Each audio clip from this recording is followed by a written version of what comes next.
Tushunyapsizmi? Siz borku, nima uchun harakat qilishingiz kerak, nimaga harakat qilishingiz kerak.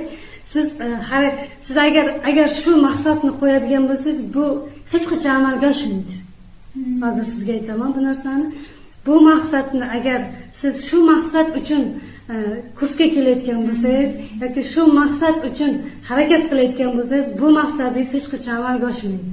Birovlarning e'tiborini qozonish uchun harakat qilayotgan bo'lsangiz, amalga oshmaydi bu narsa, berilmaydi.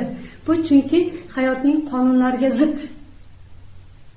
Siz qonunga zid yashadingizmi, bu amalga oshmaydi hech qachon. Bu qonun qilib yaratib qo'ygandan keyin, misol uchun o'zimizning oddiy davlat qonunlari bor, to'g'rimi? Bu qonunni kimdir buzsa ham, boshqa qilsa ham hamma uchun bir xil bo'ladi-ku. Xuddi shunday. Bu chetlab o'tolmaysiz bu qonunni. Teng bo'li yaratuvchi yaratgan qonunni shoh ham, gadoy ham, boshqasi ham hammasi hech kim chetlab o'tolmaydi bu qonunda. Shunday tushadi, bo'ldi, mana shu qonun bo'yicha yashaydi. Xuddi shunday siz agar boshqalarning e'tibori uchun harakat qilsangiz, bu berilmaydi.